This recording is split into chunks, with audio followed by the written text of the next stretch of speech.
Minds! How is your evening going?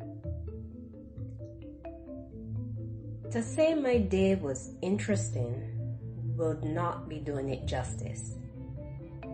But before I tell you the news I learned today, I want to answer a few questions from listeners quickly.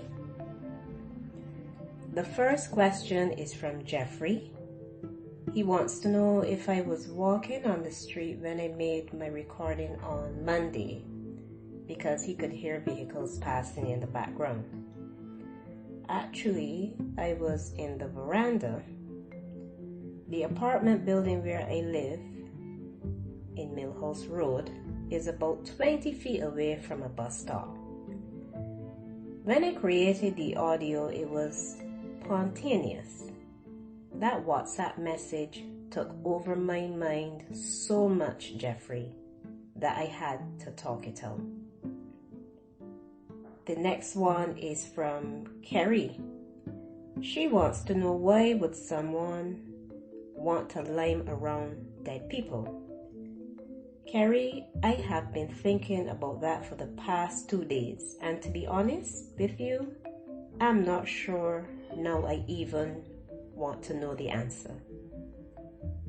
You know how sometimes a situation confuses you, and when you get a solution, it creates a fresh wave of confusion? I think this may be one of these times. The last one is from Renee, a comment actually. Renee had a little trouble falling asleep after listening to my post. She lives near Bethany, and every time she heard a noise outside, she was scared it might be Archibald's ghost roaming.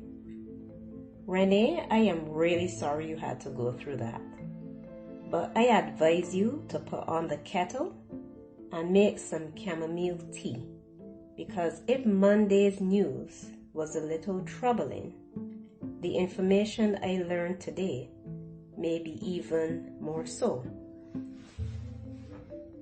Now today, I went over my lunch hour by nearly 30 minutes, and it wasn't because of traffic or a delay with my lunch order.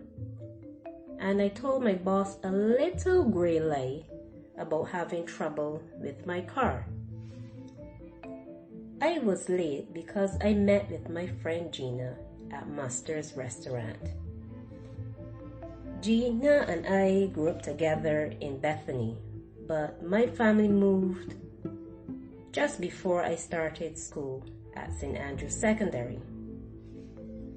Gina had left Culpeper and studied nursing overseas before moving back. She's been living in Bethany for the past 4 years with her husband, which is about 3 miles from where I live. And she works at Royal Mason Hospital. Now, our meetup wasn't just about friends catching up. Of course, I had to talk with her face to face and find out if she had any more juice about the story of the missing body. My time was not wasted at all.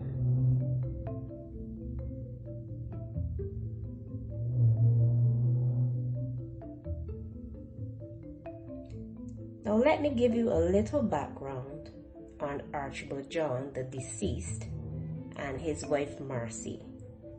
Archibald John is a retired postmaster general, and Marcy, she makes homemade seasonings and pepper sauce, and she sells those to, little mini marts and supermarkets, places like that. They live about 2 avenues away from Gina. Now, apparently, Marcy and her best friend Anne had a falling out a couple days before Archibald's funeral. They've been good friends for over 10 years. Anne was heard telling Marcy she wanted every cent due to her.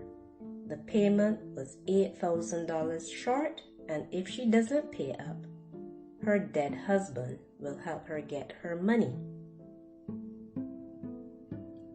Now, Gina even has a video of this conversation, and Lord knows I wish I could share it with you, but there is so much cursing in it that even if I decided to edit out the colorful language, only about 10 seconds out of a 5-minute argument would be left.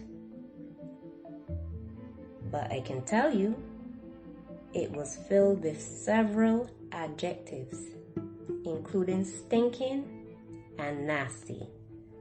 The word whole was uttered many times, and Jesus was also mentioned a lot, but there was nothing holy that came before or after his name. Witnesses said Anne and Marcy were holding stones as large as breadfruits and threatening to bust open each other's heads. And speaking of cursing, there is also a voice note going around with a woman abusing, as Bajans would say, about people calling her nephew, Harry, a dead body thief. Now this Harry, who happens to be one of the 2 men that dug Mr. John's grave, was questioned by the authorities.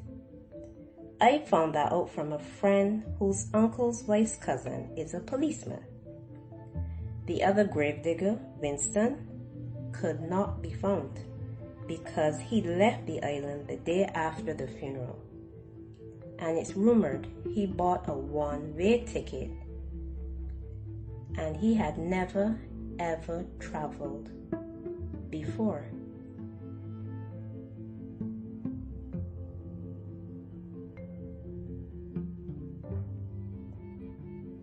Dear listeners, I wish I could hear your thoughts. I will tell you what I'm thinking. This trip Winston took, coincidence? I do not think so. The pestle seems to have company in the mortar. Do you agree? How can a dead man help Anne get money that is allegedly owed to her? How did these 2 women who have been friends for more than a decade nearly came to blows? And why after Archibald's funeral? Another coincidence? No way. 1 means maybe. 2 means something is cooking. The devil stuck his finger in this stew. Well, this is where I bid you goodbye. And I do hope you sleep well tonight, Black Pine.